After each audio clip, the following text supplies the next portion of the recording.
Bienvenue dans les mardis de l'immigration. Je suis très heureuse de vous retrouver cette semaine. Alors, j'avais très envie de vous parler aujourd'hui d'un sujet qui est très au cœur des événements en ce moment, puisque le 1er octobre, nous devons élire le nouveau parti qui gouvernera pour 4 ans. Et donc, on parle beaucoup d'immigration et on parle également beaucoup du français. Comme vous le savez, au Québec, c'est protégé par la loi 101, qui donc, comme vous le savez, au Québec, le français est protégé par la loi 101, qui dit que chaque immigrant qui arrive, notamment, doit inscrire ses enfants à l'école en français. Également, le fait qu'on soit obligé de vous parler en français si vous parlez français, enfin voilà, la loi 101, la charte de la langue française et de cette protection.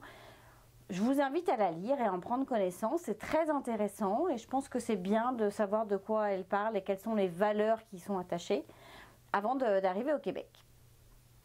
Donc effectivement, c'est vrai qu'il y a une espèce de confort pour chaque personne qui a en tant que langue maternelle le français, qui permet en fait d'avoir le sentiment que l'intégration, l'installation sera plus facile.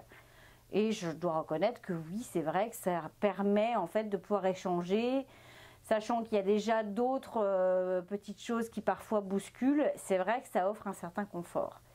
Par contre, ne vous méprenez pas sur le fait qu'il est malgré tout important de parler anglais. Alors peut-être pas dans toutes les professions, il y a certainement des professions dans lesquelles on en aura peut-être un peu moins besoin, voire pas besoin. Mais malgré tout, dans certains métiers, notamment tout ce qui est en rapport avec la vente, tout ce qui est en rapport avec les services à la clientèle, tout ce qui est en rapport avec le fait d'avoir à parler en fait avec, à rencontrer d'autres personnes ou à servir d'autres personnes, etc. N'omettez pas ce fait-là, ne partez pas, j'avais déjà raconté cette histoire, mais de ces gens qui étaient partis parce que c'est vrai que le Canada, le Québec font la promotion de la langue française au Québec et de la langue française même au Canada. Et on va vous dire que dans telle ou telle région, dans telle ou telle province même, on va vous accueillir, c'est bien que vous parliez français, que c'est fabuleux. Mais il y a des gens qui se sont cassés les dents, qui pensaient vraiment que parce qu'ils parlaient français, on allait leur ouvrir toutes grandes les portes. Et au bout de 5 ans, ils ont réalisé qu'ils ne trouvaient pas de travail dans leur domaine, qu'ils n'y arrivaient pas parce que justement, ils ne parlaient pas du tout l'anglais. Donc ça, c'est vraiment important. Maintenant, c'est sûr que si vous trouvez un emploi en région, au Québec, pas forcément sur Montréal, mais en région, il est possible que vous ayez moins besoin de l'anglais, mais malgré tout, renseignez-vous bien sur cette profession. Il y a vraiment des métiers dans lesquels c'est important et dans lesquels vous allez en avoir besoin. Donc ne vous méprenez pas sur la promotion qui est faite. C'est vrai que de vivre au Canada, de vivre au Québec, c'est fabuleux. C'est vrai qu'on y vit très bien. C'est vrai qu'on apprend plein de belles choses. La culture est très intéressante. Mais n'oubliez pas qu'il faut quand même avoir quelques notions d'anglais. C'est toujours mieux. Cette semaine, on va à nouveau faire un petit tour d'horizon avec Valérie sur les permis et les visas. Et également avec Fabrice, on vous emmène en balade. On est parti se promener dans un quartier de Montréal et on s'est posé dans un très bel endroit. Donc je vous laisse découvrir ça en fin d'émission. Allez, on se retrouve tout de suite après la pause. Conseil de pro vous est présenté par Valérie Flatt, consultante réglementée en immigration canadienne. Bonjour Valérie. Bonjour Géraldine. Bon alors aujourd'hui, cette semaine, c'est ton tour de m'annoncer le sujet que tu as choisi. Ah, c'est à moi, super. Enfin. Bon, alors, programme de l'expérience québécoise. PEC. Le PEC.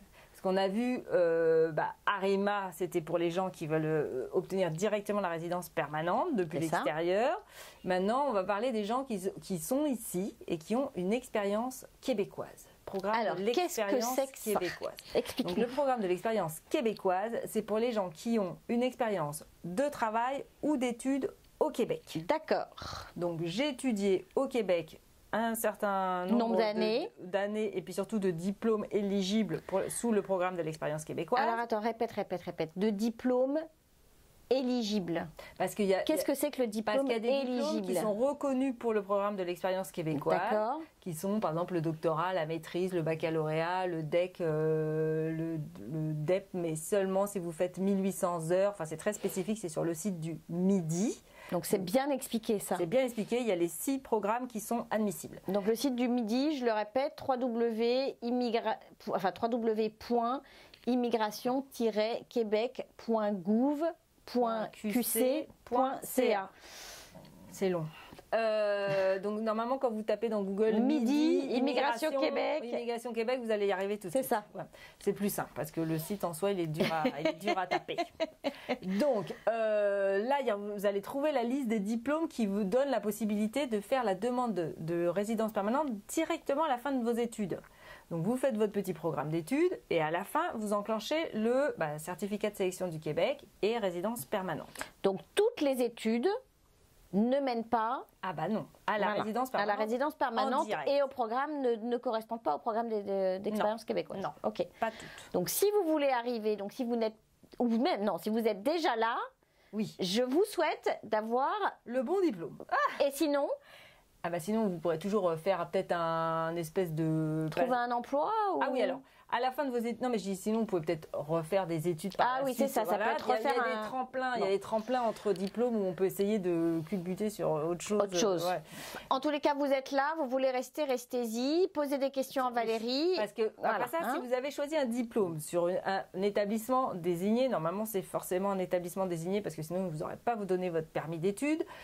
Normalement, les diplômes vous donnent en fait votre diplôme, tout type de diplôme, mais là aussi sur le site du Midi, non là c'est CIC par contre, ils vont vous dire si votre diplôme vous donne accès à un permis de travail post-diplôme. C'est ça. C'est-à-dire qu'à la fin de votre diplôme, vous allez avoir droit à une période un permis de travail ouvert qui va vous laisser le temps finalement de mettre votre l'expérience, les connaissances acquises pendant votre programme dans une expérience de travail. Et c'est ça, et on vous redonne le même nombre d'années que ce que vous avez étudié ou de mois. Il faut avoir étudié au moins 8 mois. C'est ça. Pas un cours de langue, les cours de langue ne marche pas. Et le coaching et le il faut vraiment que ce soit truc qualifiant. Il faut que ce soit au moins un certificat ou ce qu'ils appellent ici un DESS, mais il faut au moins que ce soit un petit diplôme, une petite certification de minimum 8 mois. Et là, du coup, vous allez avoir au minimum 8 mois. Et je crois que le maximum, c'est 3 ans. Ils ne donnent pas plus de 3 ans. C'est ça. Vous ne pouvez pas faire 15 ans d'études, on ne va pas vous redonner 15 ans. Non, ça, on ne va pas vous donner 15 ans. Et vous n'y avez droit qu'une seule fois. Donc réfléchissez bien, parce que si vous voulez faire plusieurs études, diplômes à la suite, attendez le dernier pour demander votre permis de travail post-diplôme. D'accord. C'est plus malin. Et puis donc votre permis de travail post-diplôme, il va vous permettre donc d'accumuler du temps de travail. Donc si votre diplôme n'était pas reconnu pour le permis d'expérience québécoise, on peut quand même demander le permis de travail post-diplôme. Oui. D'accord. S'il est reconnu pour le permis de travail post-diplôme. C'est toujours pareil, il y a des diplômes il y a aussi des diplômes qui ne le sont pas. Qui ne le sont pas. Donc, il faut faire attention. Donc, c'est bien de se renseigner avant d'arriver quand même. Alors, ceux qui sont déjà là, voilà. C'est un peu late, mais vous pouvez vérifier quand même. Généralement, ils l'ont fait. Ils ont fait le travail parce que c'est facile. Les diplômes qui ne vous donneraient pas le permis de travail post-diplôme, c'est parce que ce sont des diplômes qui ne sont pas reconnus par le ministère de l'Éducation, en gros. C'est ça. Donc, une fois de plus, on fait ses devoirs et on se renseigne bien avant de choisir une formation. Voilà. Parce qu'en plus, ça coûte cher. Généralement, les formules là, qui ne donnent accès à rien, c'est les formules en plus les plus chères. Qui coûtent très cher et qui mène à rien. Donc, on ne fait pas ce genre de formation. Donc, mais généralement, ça se passe bien. Donc, on a son petit permis de travail post-diplôme. Et là, du coup, on va pouvoir peut-être, à défaut de se qualifier pour le programme de l'expérience québécoise sous le volet des études, on va peut-être pouvoir se qualifier sous le volet de l'expérience de travail. Parce qu'on va travailler... Alors, on espère que pour vous, vous allez obtenir un permis de travail pour 12 mois, parce qu'il faut travailler 12 mois au minimum. Combien d'heures minimum sur ces 12 mois? Donc, pour le programme d'expérience québécoise sous le volet des travailleurs, il faut travailler 12 mois, 30 heures semaine, minimum, salarié, on ne peut pas travailler à son compte, et le mi-temps, ça ne marche pas. D'accord. Alors d'ailleurs, à ce sujet, oui.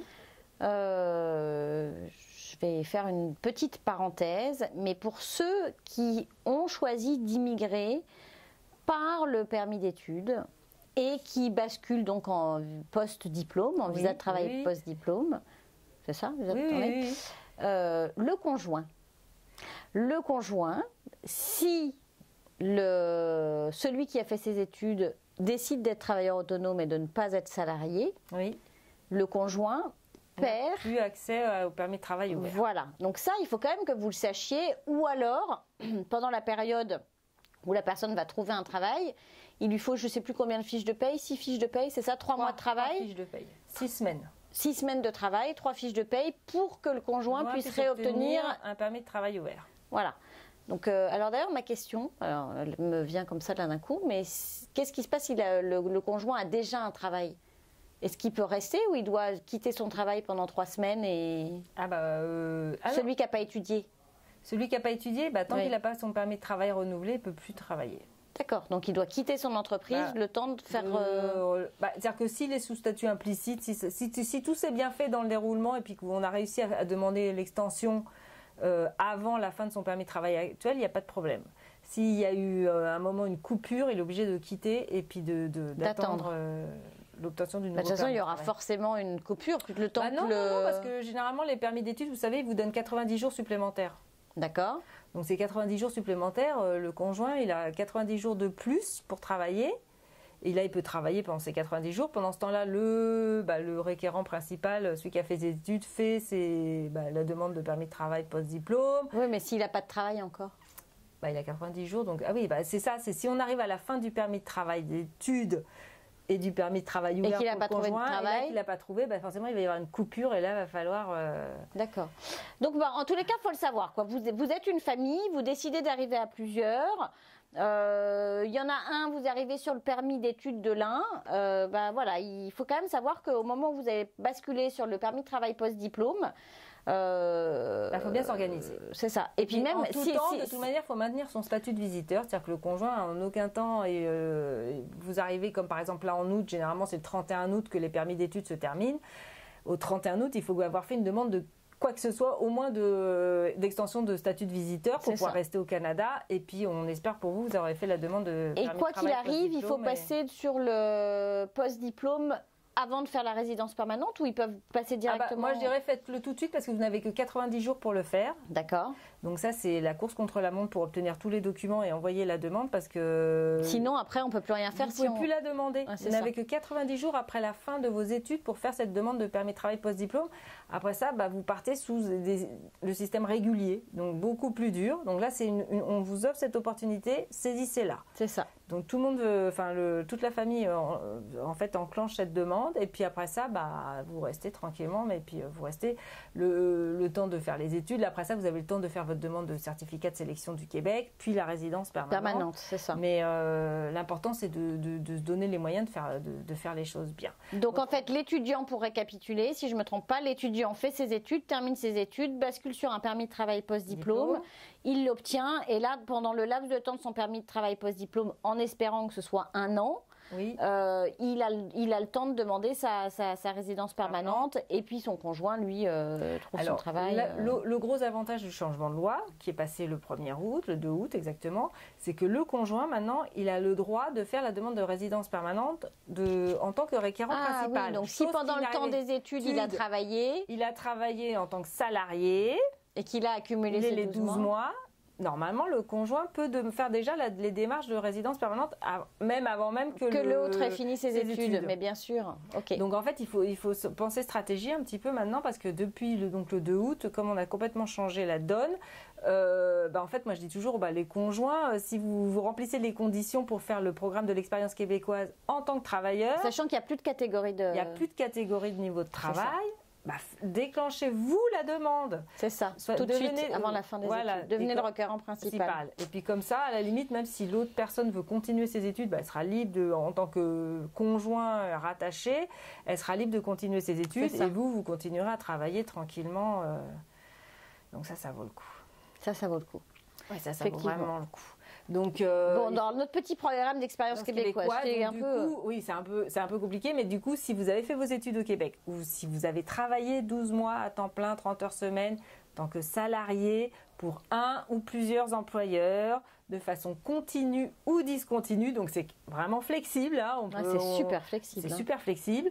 Mais donc on peut avoir plusieurs fiches de paye de plusieurs employeurs. L'important c'est d'accumuler 52 semaines de fiches de paye, 30 heures semaine. 30 heures semaine. Voilà. Donc, et au salaire minimum légal dans la province. 12 $, c'est ça? C'est 12 $, sauf il y a certaines professions où c'est un minimum plus une commission, mais bon, il faut au moins que vous arriviez aux 12 $, au taux horaire, on va dire, pour survivre. Et du coup, là, vous pouvez faire envoyer votre demande de certificat de sélection du Québec dans un premier temps, c'est la phase 1. Vous montez, que vous soyez étudiant ou travailleur au Québec, vous devez monter tout ce petit dossier. Vous l'envoyez au MIDI, au ministère de l'Immigration du Québec, qui en retour vous envoie vos certificats de sélection du Québec qui ne valent à rien au niveau migratoire. J'insiste sur ce point parce qu'il y en a qui pensent que parce qu'ils ont le certificat de sélection du Québec, ils peuvent rentrer, sortir et faire ce qu'ils veulent. Sortir, rester au Canada autant de temps qu'ils veulent. Non, c'est pas vrai. C'est juste le feu vert pour envoyer la demande de résidence permanente. C'est ce à quoi ça sert. C'est tout. Alors j'ai une petite question qui est peut-être idiote, mais quelqu'un arrive au Québec avec un permis de travail fermé pendant 12 mois. Oui. Donc là, il a le droit au programme d'expérience québécoise. Oui. Donc là, ça veut dire quoi? Qu'on lui redonne 1 an de visa de travail? Alors, une fois que vous avez obtenu votre CSQ, en fait, il y a un système qui vous permet de rester au Canada tout en continuant de travailler en attendant la résidence permanente. D'accord, ok, c'était ça ma question. Ouais, parce que là, je me suis fait une petite ça ne se voyait pas, mais je transpirais beaucoup. D'accord. Non, il y a un montage qui est possible pour continuer à travailler en attendant la résidence permanente. D'accord. Pour les travailleurs, on est d'accord. Les étudiants aussi, parce que oui, eux, ils ont ils ont aussi leur permis de travail post-diplôme ouvert. Là. Donc, une fois que vous obtenez votre CSQ, il faut agir assez vite parce qu'il faut avoir le CSQ en main et un permis de travail valide en main. Toujours. Et du coup, là, vous faites la démarche pour obtenir ce permis de travail fermé avec un employeur qui vous permet d'attendre la fin de la résidence permanente qui, je vous rappelle, prend entre 15 et 20 mois. Donc, il faut prévoir de rester 2 ans de plus, en gros, enfin 1 an et demi, un petit peu plus d'1 an et demi. Oui, 1 an et demi, 2 ans en attendant. Donc là, il y a un permis de travail effectivement qui va vous permettre d'attendre cette résidence permanente. C'est ça, ok. Mais le programme d'expérience québécoise, il n'est que pour les gens qui ont travaillé ou étudié au Québec. C'est-à-dire que si vous allez travailler 2 mois en Ontario, ça ne marche pas, quoi. C'est seulement l'expérience de travail acquise au Québec ou un diplôme québécois. PEC, programme d'expérience québécoise. Voilà, donc rappelez-vous, allez voir sur le MIDI, programme d'expérience québécoise, il y a toute l'information qui est disponible. C'est assez clair. Exactement. Et donc surtout, que vous décidiez d'immigrer en tant qu'étudiant ou en tant que travailleur, ou que vous soyez déjà ici, cette émission est là pour que vous ayez de l'information. Et si vous n'en avez pas suffisamment, n'hésitez pas à faire appel à Valérie, ou vous écrivez à Valérie. De toute façon, voilà. Donc, allez-y, on est là. T'en as fait là, pas mal des PEC. Beaucoup. Là, oui, cet été, là, ils ont tous fini leurs études ou leurs 12 mois. Là, ils étaient tous arrivés l'été d'avant. Donc là, j'en ai beaucoup fait. Puis je fais des conférences tous les 6 semaines à peu près pour leur donner des petits éléments de réponse. Et il y en a énormément. Allez, bonne semaine à tous. Bonne semaine. Bye. La parenthèse immobilière vous est présentée par Fabrice Wolzenlegel. Bonjour Fabrice. Bonjour Géraldine, comment ça va? Bah bien. Eh ben écoute, on profite du beau temps aujourd'hui. Extraordinaire, hein. Alors on précise un peu où on est, je te laisse nous dire tout ça. Donc on est sur l'esplanade de l'Oratoire Saint-Joseph, dans le quartier NDG, c'est ça, Côte-des-Neiges. Côte-des-Neiges. Pardon, je confonds toujours les deux. Côte-des-Neiges. Voilà, donc c'est vrai que raconte-nous un peu magnifique quartier. La volonté qu'on avait un petit peu, c'était de sortir pendant que le temps le permettait encore, et de vous présenter des quartiers qu'on aime bien, des quartiers où il y a entre guillemets de l'intérêt pour des nouveaux arrivants. Exactement. Vous en parler un petit peu plus, à la fois sur purement des critères un petit peu historiques, un petit peu démographiques, et puis de l'immobilier, de façon à ce que vous ayez une vision claire de où vous pouvez arriver, de qu'est-ce que ça implique. Exactement. Alors vas-y, dis-nous. Alors, m'excuserez, j'ai des notes, mais je ne connais pas tout par cœur non plus. Donc j'ai pris des notes. On peut faire des petites recherches quand même si on veut à peu près vous donner de l'information pertinente. Alors évidemment, comme toujours, il y a de l'information qui vient de l'information type Wikipédia, des statistiques qu'on peut avoir, Statistique Canada centriste. Donc ça, c'est des faits très, on va dire, factuels. Et puis il y a un petit côté qui va être notre avis, notre opinion, etc. Émotionnel. Et puis par l'expérience de l'immobilier, par l'expérience d'installer des gens. Mais vous dit. Mais on ne sait pas tout. Mais on ne sait pas tout. Donc voilà, donc juste pour vous dire qu'il y a à la fois du factuel et puis il y a des choses qui sont plus notre ressenti. Alors on est donc dans le quartier de Côte-des-Neiges, qui est souvent associé Côte-des-Neiges Notre-Dame-de-Grâce. Mais aujourd'hui on va parler uniquement de Côte-des-Neiges, qui en fin de compte est au centre de l'île, sur le versant ouest et du Mont-Royal. Et puis il y a le chemin, chemin de la Côte-des-Neiges qui traverse ce quartier. Un tout petit peu d'histoire, rapidement, ça a été découpé, donc l'arrondissement ici, en 1698, à l'époque de la Nouvelle-France. Donc c'est pas récent. Et ça a été annexé à Montréal en 1910. D'accord. Alors, pour vous situer un petit peu, on a à la fois autour de nous donc Notre-Dame-de-Grâce comme autre quartier, on a Outremont, on a Hampstead et on a Westmount. Ouais, donc, globalement, et puis un petit bout de Saint-Laurent aussi au bout de Côte-des-Neiges, juste pour vous situer. Donc on est vraiment au milieu de l'île. C'était un quartier de tannerie à l'époque. C'était un quartier qui a vécu pendant des années sur l'activité de tannerie et puis de l'activité agricole. Et ça a commencé à se développer juste après la Seconde Guerre mondiale, dans les années 45. C'est là où ça s'est tout urbanisé. Oui, c'est ça. Il y a eu un problème, entre guillemets, de logement démographique. Ils ont accentué... Sur le quartier qui est vraiment, on est à 5 km maximum du centre-ville. Oui, donc on est vraiment pas loin du tout. Et justement, ce facteur a eu une influence sur le fait qu'il y a énormément d'hôpitaux qui sont installés ici, puisqu'il y en a 7. 7, et ils sont venus s'installer au début du XXe siècle pour une raison toute simple, c'est que justement on n'était pas à côté du centre-ville et pas à côté de foyers d'épidémie, comme il y avait une forte densité de population. C'était venu s'isoler un peu et c'est pour ça qu'ils sont venus dans ce quartier. Autre date marquante de ce quartier-là, 1930, l'Université de Montréal qui est venue s'installer et qui a été le début de l'installation de pas mal d'écoles, notamment donc l'Université de Montréal, on en a parlé, mais HEC, Polytechnique, qui sont des écoles satellites. Et puis on a aussi d'excellentes écoles dans ce quartier-là, qui sont entre guillemets Brébeuf notamment et d'autres. Et puis une école française, l'une des 2 écoles françaises sur Montréal, qui est Marie-de-France, qui est juste derrière nous, là derrière, juste en face. Il y a le collège Notre-Dame qui est aussi québécois francophone. Québécois francophone qui est un excellent, très belle réputation. Et puis juste pour la petite histoire, ici donc on est sur le site de l'Oratoire qui a été construit en 1955. On vous invite à venir visiter. On vous invite parce que les beaux jardins, c'est très beau, la vue est magnifique. Et donc c'était sur le site d'une chapelle qui avait été installée par le père André, en 1904. Voilà. Et ça a été construit en 1955. 1955, ce qu'on a derrière nous, oui, tout à fait. Alors, on a 6 quartiers, je ne vais pas tous vous les citer, vous pouvez regarder la carte, etc. Puis si vous avez des questions précises, mais il y a 6 quartiers distincts dans ce quartier donc de Côte-des-Neiges. C'est le 2e quartier le plus peuplé de Montréal, après le plateau Mont-Royal, avec plus de 100 000 personnes qui habitent ici. C'est un quartier très multiculturel, parce qu'il y a énormément d'immigrants, puisque 53% des gens qui habitent ce quartier sont des immigrants, dont 18% des immigrants récents. C'est plus du double de tous les autres, entre guillemets, des moyennes des autres quartiers de Montréal. Et puis alors ce qui est intéressant aussi, c'est qu'on a une diversité linguistique, puisqu'on a un tiers français, un tiers anglais, un tiers autre langue. Ouais, c'est vrai qu'on sent qu'il y a un véritable multiculturalisme et vivre ensemble dans ce quartier. Exactement. Et en plus, on a l'avantage aussi, c'est qu'on a l'autoroute des Carrés qui est en plein milieu, donc qui vous emmène n'importe où, et plusieurs stations de métro, sans parler des commerces et de toute une vie de quartier. Alors les stations de métro, tu les connais? Tu as Snowdon, Villa Maria, je crois, qui est un peu plus bas, et puis il y en a une autre qui est un petit peu plus haut que j'ai mangé. Il y a Côte-des-Neiges qui est juste à côté. Donc on est quand même très bien desservi. Et puis en termes de commerçants, il y a quand même beaucoup de petits commerçants et plus gros. Il y a tout ce qu'il faut sur l'avenue Côte-des-Neiges et tout. C'est super. C'est un vrai quartier. C'est un quartier que moi j'aime bien pour installer justement des gens qui arrivent parce qu'il est multiculturel, donc on n'est pas perdu. Il est central, donc quels que soient les objectifs, quelles que soient les écoles qu'on choisisse, je parle des écoles privées parce que pour le reste il y a évidemment des cartes, mais quelles que soient les écoles privées qu'on choisisse, l'accès il est facile parce qu'on a les métros, on a les bus, on a tout ce qu'il faut. On trouve différents types de logements et tout, donc c'est intéressant et ça reste un quartier qui est relativement abordable, je dirais, pour Montréal. D'ailleurs, il y a une boulangerie française. Et il y a une boulangerie, je dirais même peut-être plusieurs boulangeries françaises. J'en suis sûr. Bon, je vous laisserai découvrir. Voilà, vous découvrirez, etc.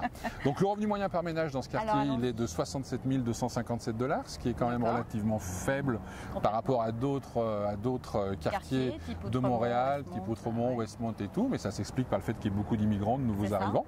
Par contre, le chômage est de 11%, alors qu'en moyenne, je crois qu'au Québec, en ce moment, il est de 4 ou 5%. Donc il y a beaucoup plus de chômage. Là aussi, c'est le corollaire du fait qu'il y ait beaucoup de nouveaux arrivants et qu'ils n'ont pas encore trouvé. Par contre, il y a 67% de familles, donc c'est un vrai quartier familial. Voilà, donc ça c'était juste les données, on va dire un petit peu démographiques, statistiques et tout. Maintenant on va parler d'immobilier, parce que je suis quand même là pour parler d'immobilier, plus que pour jouer le guide. Donc l'immobilier, donc ici c'est un quartier d'immeubles. C'est-à-dire que 51% des immeubles ont on a, pardon, excusez-moi, 69% des biens immobiliers qui sont des immeubles de moins de 5 étages et 22% qui sont des immeubles de plus de 5 étages. Oui, donc ça reste quand même un quartier qui n'est pas écrasé par de la hauteur, non, ça reste vraiment de l'habitation traditionnelle, moins de 5 étages, exactement, charmante de Montréal. On a beaucoup de duplex, on a beaucoup de triplex, on a beaucoup de maisons en briques, etc., telles qu'on voit et qui font le charme de Montréal. D'ailleurs, plus de 51% des bâtiments de Côte-des-Neiges ont été construits avant 1960, alors que 7% ont été construits depuis le début des années 2000. Ouais, donc on voit que c'est vraiment l'habitat traditionnel, donc structure bois, briques très souvent, sur un, deux étages, un haut duplex, un bas de duplex ou un triplex, et puis quelques bâtiments un tout petit peu plus hauts, mais qui font 3-4 étages sur certaines rues.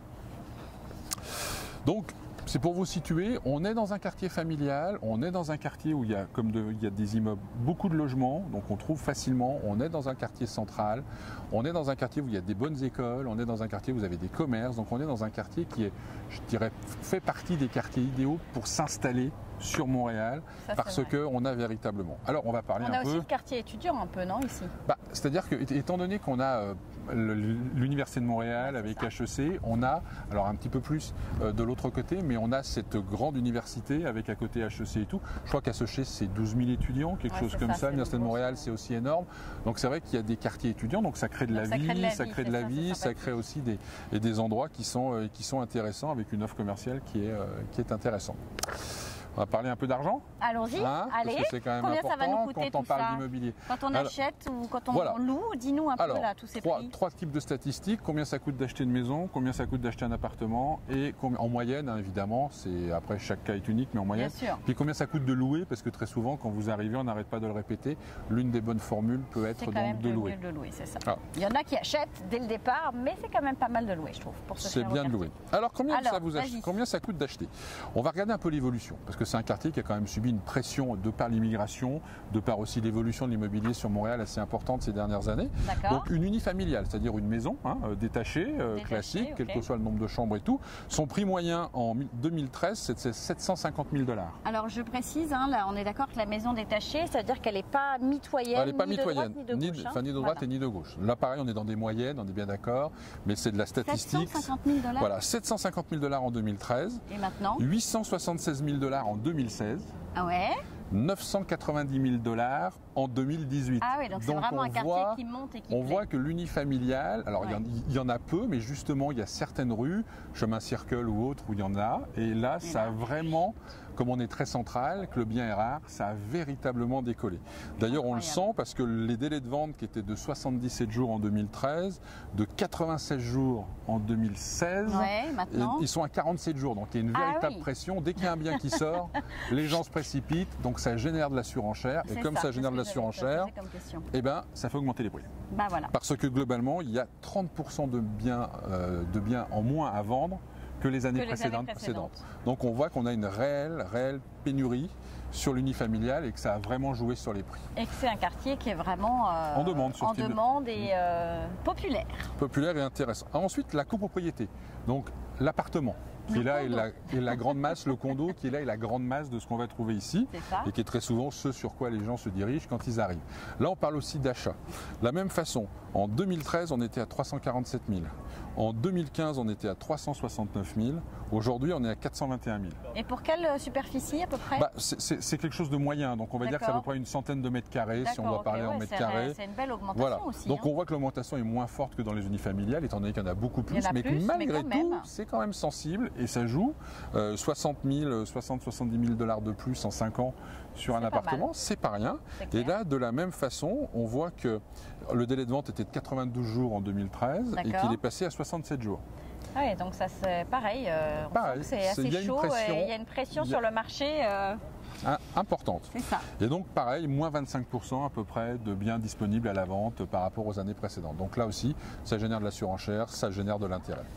Et enfin, le prix de la location. Alors allons-y, le prix de la location. Là aussi, on parle de prix moyen, bien évidemment. Donc à peu près pareil, une centaine de mètres carrés. Mais ça va dépendre. Là, on a 2 chambres, 3 chambres, 4 chambres et plus. Voilà, génial. Alors, 2 chambres, c'est en moyenne 1 500 $. D'accord. Ça va vous coûter pour louer un appartement de 2 chambres. Un appartement de 3 chambres, ça va vous coûter entre 1 900 et 2 000 $.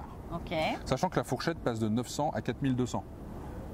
entre les deux extrêmes. Donc on voit qu'on a aussi plein de choses complètement différentes en fonction que ça soit un sous-sol ou que ça soit un appartement au dernier étage en duplex rénové avec la terrasse, etc., etc. Et puis donc ça c'est typiquement le 3 chambres pour une famille avec 2 enfants, c'est typiquement, donc on voit que c'est $2000. Et ensuite un 4 chambres ou plus, on arrive à un prix entre 2004 et 2500 $. Mais là aussi les extrêmes c'est 1500, 3700. D'accord. Ouais, donc on voit que là aussi il y a des extrêmes. Où se trouve l'appartement ou la maison, ça peut effectivement. En tout état de cause, ce quartier, quand vous envisagez de venir vous installer à Montréal et que vous arrivez, c'est complètement avec 3 ou 4 autres dont on parlera dans d'autres capsules. Dans d'autres capsules.